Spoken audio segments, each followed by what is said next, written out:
কলকাতায় পুরনো বাড়ির একাংশ ধসে মৃত্যু। জোড়াবাগানের মালুপাড়ায় বাড়ি ধসে মৃত্যু। টানা বৃষ্টির জেরে ভেঙে পড়ে বাড়ির একাংশ ধসে ষাটোর্ধ্ব বৃদ্ধার মৃত্যু। আটকে পড়া 20 জনকে উদ্ধার করেছে এনডিআরএফ। আগেই এই বাড়িকে বিপজ্জনক বাড়ি বলে নোটিশ দেয় পুরসভা।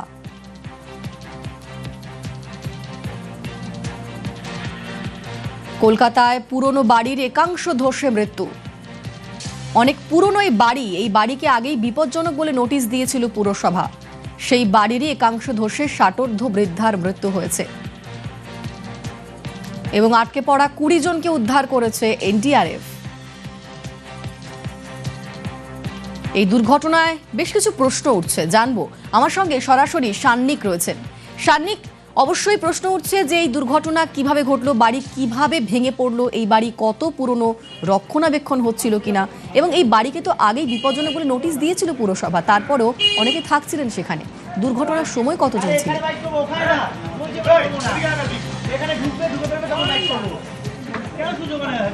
অনিন্দিতা, এই বাড়ির বয়স প্রায় 225 বছর। এই 225 বছর পুরনো বাড়িতে একাধিক সময় এর মালিকানা বদল হয়েছে। এর যখন মালিকানা বদল হয়েছে তারপরে বিভিন্ন সময় বিভিন্ন শরিকি ঝামেলা, এবং সেই কারণে সাম্প্রতিক সময় সেই অর্থে রক্ষণাবেক্ষণ বলতে কিচ্ছু হয়নি এই বাড়ির। যারা এই বাড়ির বাসিন্দারা, যারা এই বাড়িতে ভাড়া থাকতেন, তারাও অভিযোগ করছেন যে বাড়ির মালিক একেবারে, তারা চাইলেও বাড়ির মালিক কোনো রক্ষণাবেক্ষণের কাজে হাত দিতেন না। কোনো রকমভাবে বাড়ির মানে যারা নিজেদেরকে মালিক বলে দাবি করতেন, তারা কোনো রকমভাবে কোনো কিছুতে তারা হাত লাগাতে দিতেন না। এই রকম পরিস্থিতিতে গত 6 মাস আগে একবার এই বাড়ি আংশিকভাবে ভেঙে পড়ে, এবং যে পরিস্থিতি, এই মুহূর্তে তোমাকে একটা ছবি দেখাবো। এই পরিস্থিতি খতিয়ে দেখতে এই মুহূর্তে রাজ্যের মন্ত্রী পূর্ণিমা চক্রবর্তী তিনি এসেছেন।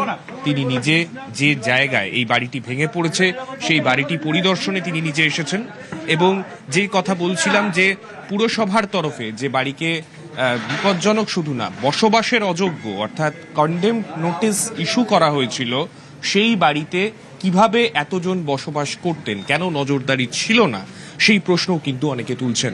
স্বভাবতই যে জায়গাতে এই বাড়িটি, আশেপাশে প্রচুর পুরনো বাড়ি রয়েছে, কিন্তু যে জায়গায় বাড়িটি রয়েছে, বাড়িটি এত পুরনো একটি বাড়ি এবং একেবারে বসবাসের অযোগ্য একটি বাড়ি, সেই জায়গাতে 6 মাস আগে একটা ঘটনা ঘটার পরেও কেন প্রশাসনের সেই সময় টনক নড়েনি, কেন যারা থাকতেন তাদেরকে সেখান থেকে সরানোর ব্যবস্থা করা হয়নি, সেই প্রশ্ন উঠছে। সান্নিক, ধন্যবাদ তোমায়।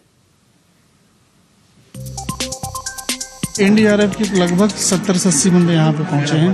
दे are all in place in proper जगह पे। हम काम कर रहे हैं अपना, लेकिन अभी तक की जो जानकारी है उसके अनुसार कोई ट्रैप नहीं है, सबको निकाला जा चुका है। बिल्डिंग गिरने से के बाद मतलब कुछ पोर्शन गिरा था 30%। अब एहतियात के तौर पे हम लोगों ने प्रशासन को बोला है कि थोड़ा सा इवैक्यूएशन करवा दें, तो that could be better in safe. क्योंकि बरसात हो रही है, बिल्डिंग बहुत पुरानी है, तो हो सकता है कि और भी हादसा हो जाए, इसलिए बोला गया है कि खाली करवा दें।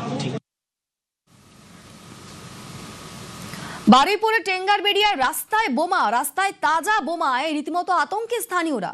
বোমা উদ্ধার করে নিষ্ক্রিয় করে পুলিশ। তবে কে বা কারা কেন বোমা ফেলে গিয়েছে তা খতিয়ে দেখছে পুলিশ।